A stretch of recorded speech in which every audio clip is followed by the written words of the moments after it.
Hey everyone, and welcome to another deep dive. This time we're diving into the child within. You've sent in some excerpts from a book called Healing the Child Within. It's by Charles Whitfield. And it looks like you're trying to understand yourself better, your relationships too, maybe even unlock some potential that you feel like you're hiding. Well, this deep dive should help with all of that. We'll explore what Whitfield means by the child within and what holds it back, and most importantly, how to rediscover and heal that part of you, all for a happier and more fulfilling life.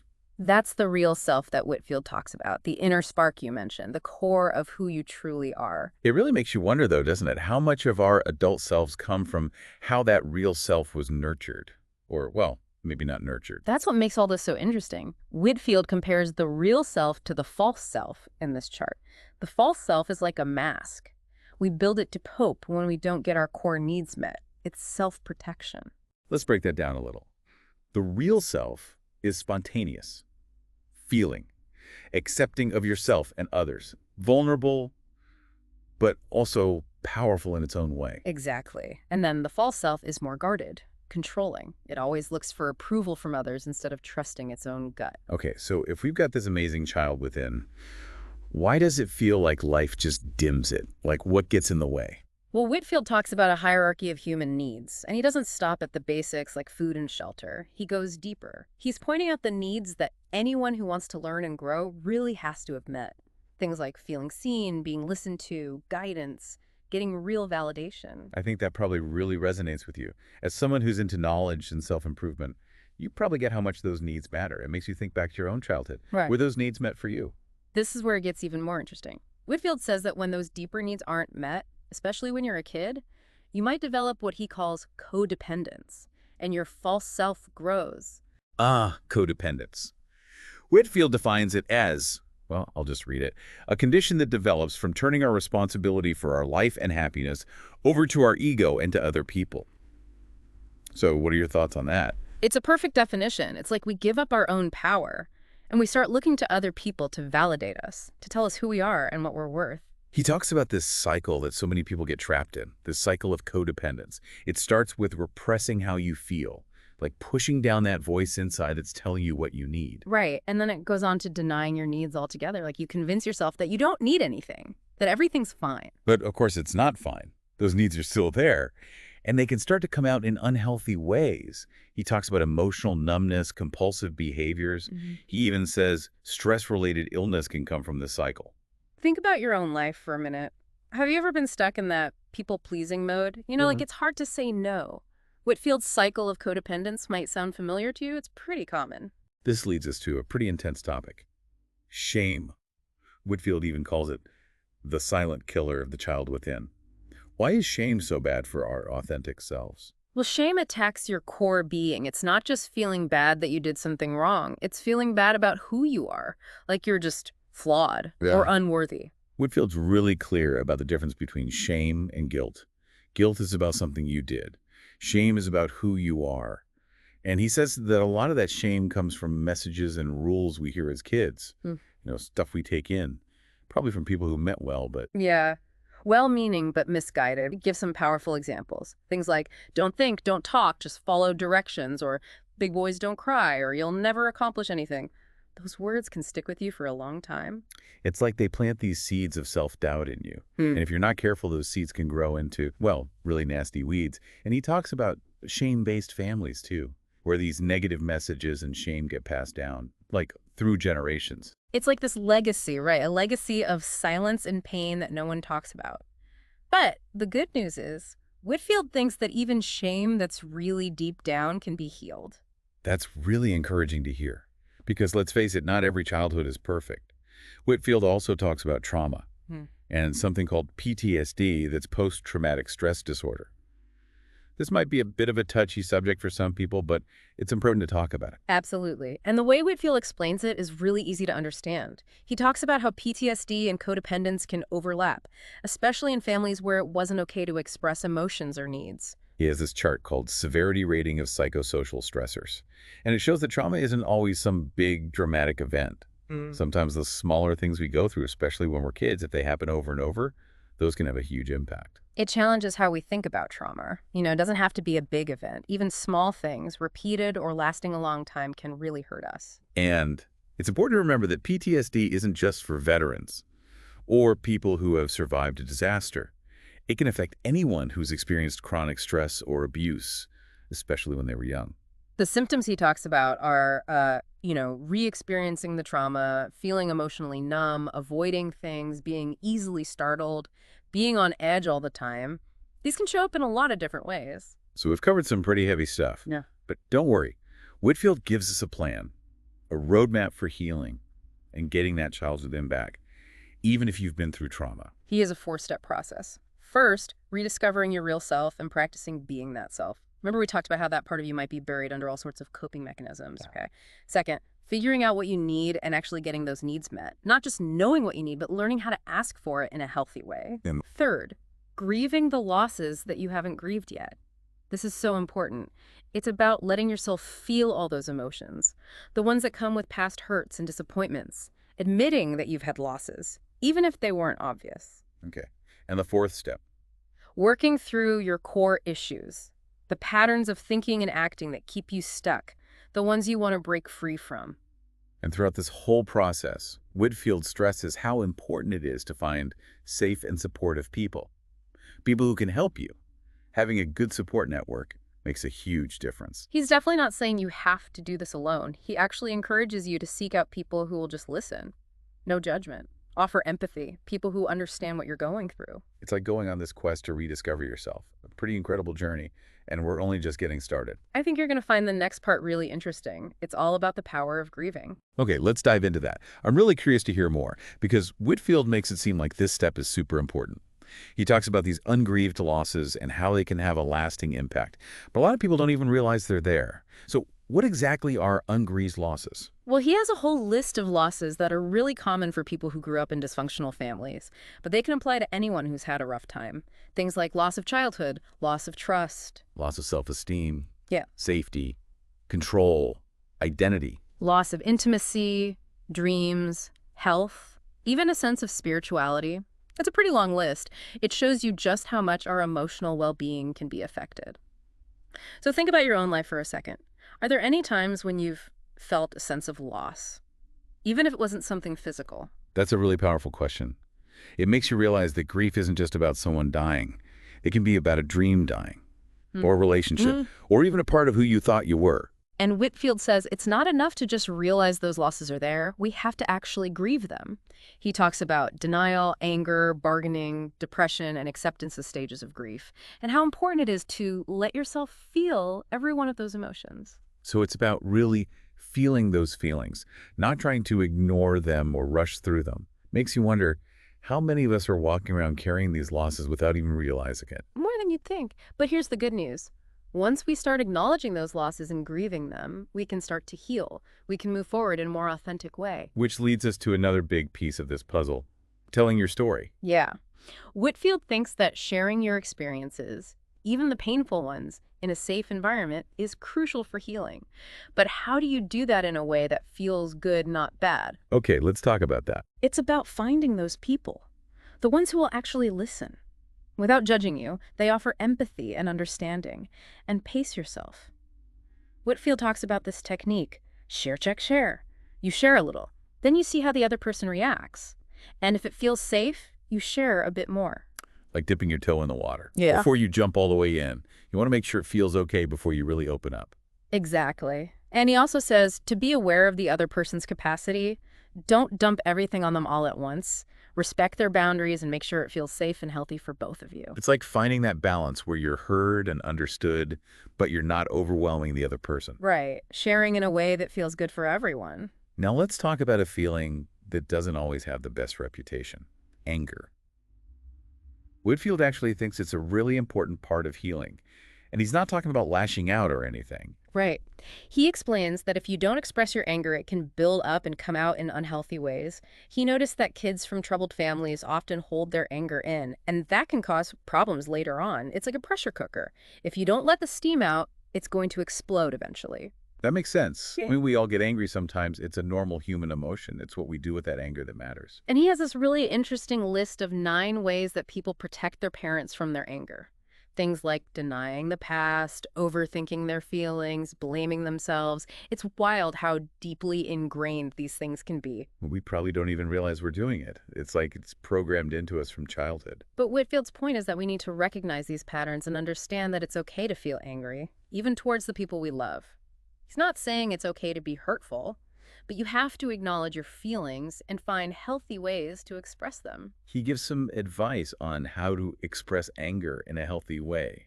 It's not about blowing up. It's about understanding where that anger is coming from. Right. It's about standing up for yourself and communicating your needs clearly, but without being aggressive. Okay, we've talked about a lot of stuff. Now, what about transformation? What does it really look like to step into the power of that healed child within? Well, Whitfield talks about this concept he calls chunking it down. Basically, breaking down your big scary goals into smaller pieces that you can actually manage.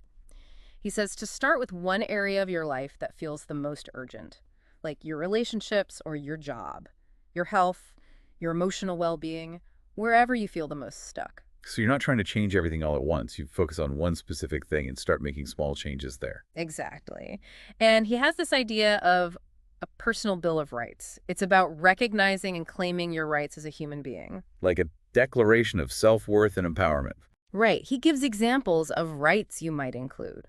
The right to say no, the right to say how you feel, the right to make mistakes, the right to change your mind, the right to be treated with respect. And he encourages you to make your own list based on what you value and what you need, what would be on your list. That's a really good question. Makes you think about what's most important to you and what boundaries you need to set to protect those things. It's like realizing that taking care of yourself isn't selfish. It's necessary. Exactly. And that's where assertiveness comes in. Whitfield really emphasizes how important it is to communicate your needs and feelings clearly and directly, but still with respect for the other person. It's like finding that middle ground between being too passive and being too aggressive. Sticking up for yourself, but also considering the other person's point of view. And he encourages you to practice being assertive every day, even little things, like saying no to something you don't have time for, or maybe something more difficult, like setting boundaries with someone who's hard to deal with. Those little acts of assertiveness can be really powerful. They can build your confidence and help you start taking back your power. And now Whitfield also talks about the role of spirituality in all of this. Ah, spirituality. That can be a tricky word. What does Whitfield mean by it in this context? He defines it as connecting to something bigger than yourself. Could be a higher power, nature, your own inner wisdom. It's about feeling that sense of awe and wonder, remembering that you're part of something larger than yourself. He suggests trying different things. Meditation, prayer, yoga, being in nature to find what works for you. There's no one right way to be spiritual. It's about what feels real and meaningful to you. So we've got this roadmap for healing, working on getting our needs met, grieving our losses, Yeah. telling our stories, expressing our anger healthily, setting boundaries, even exploring spirituality. It's a lot. It is a lot. Yeah. But remember that chunking it down idea. You don't have to do it all at once. Start small, focus on one area, and celebrate every step. Progress over perfection, right? Exactly. And you're not alone in this. There are so many resources to help. Therapists, support groups, books, online communities. It's about finding what works for you and building that support system that will help you thrive. Speaking of support, Whitfield really stresses finding those safe and supportive people, the people you can share your journey with. Yeah. What does that look like in real life, though? How do you know if someone is really safe and supportive? That's a great question. And it can take time to figure out. It's not just about people being nice or agreeing with you all the time. It's about people listening without judging you, validating how you feel even if they don't totally get it, and people who encourage you to grow and change. It's about feeling truly seen and heard, without feeling like you have to hide parts of yourself or pretend to be someone you're not. Exactly. And it's also about finding people who are on their own journey, people who are willing to be open and honest with you, people who inspire you to do the same. It's like finding your people, the ones who really get you and support you no matter what. And remember, building those kinds of relationships takes time and effort. You have to be intentional and put yourself out there, even if it feels a little scary at first. Just like anything worth having in life, right? It takes effort and willingness to be vulnerable, but it's so worth it. Absolutely. And once you surround yourself with those kinds of people, it becomes so much easier to deal with the ups and downs of healing. It's like having a whole cheering section on your side. Now, going back to Whitfield's healing plan, he really gets into this idea of grieving ungrieved losses. And you said before that grief isn't always about someone dying. What are some other things people might need to grieve? Grief can be about so many things. Losing a dream, a relationship, a job, your sense of who you are, your beliefs, Losing a pet, your home, your community, losing your sense of safety or security. losing your innocence, Mm. the future you thought you would have, or even losing who you thought you were. It's about realizing that any big change or transition in life can make you feel loss. And it's okay to grieve that. It's about letting yourself feel all those emotions: sadness, anger, confusion, despair. And also acceptance, peace, gratitude, and hope. It's about honoring all of it, the whole process. And Whitfield is really clear that there's no right or wrong way to grieve. It's different for everyone. And it happens at its own pace. And it can be messy and unpredictable. Exactly. There's no set timeline for grief. And sometimes it can come in waves. It hits you when you least expect it. So how can someone start dealing with these losses they haven't grieved? What are some practical things they can do? The most important thing is to make a safe space for yourself to feel those emotions. Like finding a quiet place to cry or write in a journal or meditate, or just be with your feelings and not judge yourself. Exactly. And it can be really helpful to find a therapist or a support group where you can talk about your experiences with people who get it. Sometimes just saying it out loud can help you let go of some of those bottled up emotions. And Whitfield also suggests creating little rituals or practices that help you honor those losses. You could write a letter to the person or thing you lost, or make a memorial, light a candle, spend time in nature. It's about finding ways to express those feelings outwardly. And remember, grieving takes time. Be patient with yourself. It's not about forgetting or moving on completely. It's about finding a way to make those losses part of your story and keep growing from there. Now let's change gears a bit and talk about the power of telling your story. Whitfield believes that sharing what you've been through, even the hard parts, can be incredibly healing and empowering. But how do you do that in a way that feels safe and real? Well, we talked before about finding those safe and supportive people to talk to, but what about the actual storytelling? Are there any tips that make it easier? Whitfield suggests starting small. Don't try to share everything at once. Pick a small part of your story that feels okay to share, and tell someone you trust. Like dipping your toe in the water again. Start with something that feels relatively safe and see how it goes. Exactly. And as you share more, pay attention to how you feel. If it starts to feel too much or brings up bad memories, it's okay to stop for a bit or slow down. It's about respecting your own limits and going at your own pace. He also talks about the importance of being honest and real in your storytelling. It's about taking off the mask and letting your true self come through. Exactly. And that can be scary, but it's also incredibly freeing. When you share your story in an honest way, it gives other people permission to do the same. It creates this ripple effect of vulnerability and connection. Now let's talk about some of the specific challenges people might face when they're trying to heal their child within. Whitfield lists a bunch of core issues that often come up in the healing process. What are some of those issues, and how can people start working through them? Well, he mentions things like control issues, trust issues, dealing with difficult feelings, being too responsible, neglecting your own needs. All or nothing thinking, putting up with bad behavior, fear of abandonment, trouble resolving conflict, trouble giving and receiving love, low self-esteem. It's a pretty big list. It really covers a lot. But remember, you don't have to deal with everything all at once. Pick one that feels the most important right now and start there. And this is where chunking it down can help a lot. Exactly. Break it down into smaller steps. Remember, it's about making progress, not being perfect. It's about being kind to yourself throughout the whole process. And Whitfield also talks about finding healthy ways to cope. When those tough emotions come up, what are some things you can do to manage them in a healthy way? That's a good question. It's all about finding what works for you. It could be exercise, being in nature, listening to music, meditating, talking to a friend, writing in a journal, making art. Reading, taking a bath, practicing gratitude, doing something nice for someone else. There are tons of possibilities. It's about trying things out and finding what helps you feel calm and centered, connected to yourself. Now let's go back to assertiveness for a minute. It can really change the game when it comes to healing your child within and having healthier relationships. What are some practical tips for being more assertive? Well, first of all, it's about being clear and direct when you communicate. Say what you need and what your boundaries are, clearly and calmly, without being aggressive or passive-aggressive.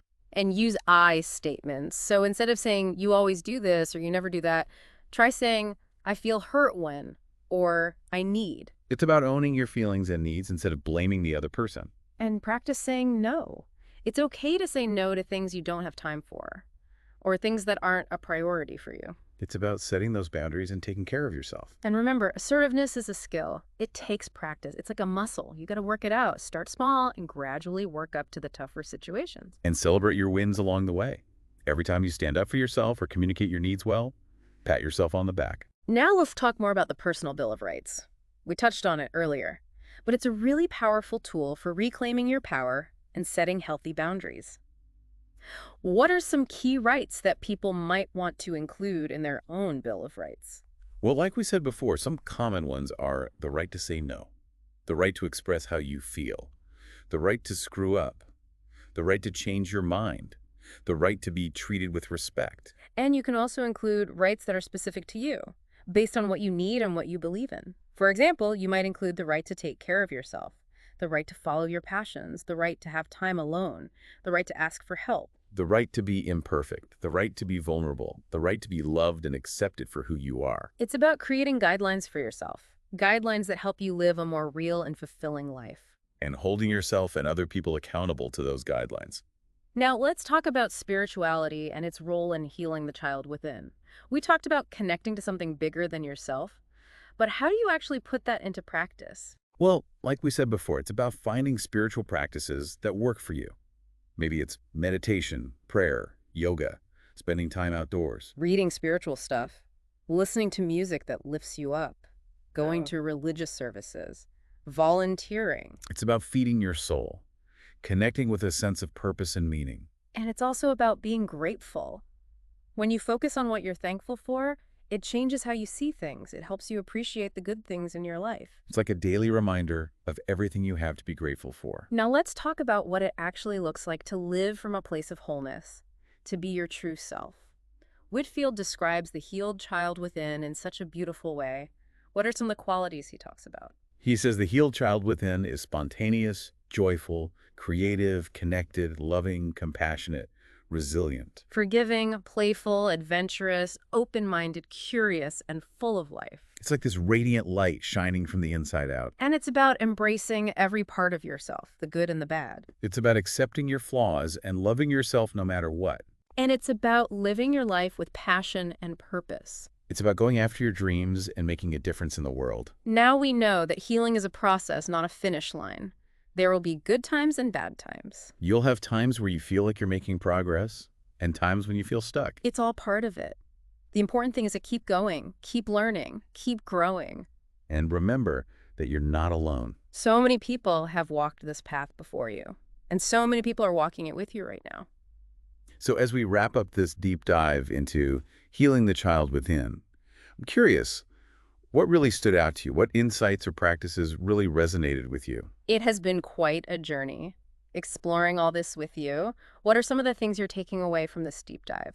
I think for me, it's that picture of the real self and the false self. It makes you think about what you might be hiding or holding back. And it's like, it gives you permission to be more, well, just more you, more spontaneous and playful. And what about the practical stuff? Anything in particular that you feel like you could start using in your own life right now? Oh yeah, for sure. That chunking it down idea is huge. It makes big goals seem a lot less overwhelming. And the personal Bill of Rights thing, I really want to sit down and work on that for myself. What about you? What really resonated with you? I really like that Whitfield doesn't shy away from the hard parts. You know, he admits that healing can be tough, that you'll have setbacks, but he's also big on resilience and having people support you. It's like he's saying, yeah, it's going to be hard, but you can do it.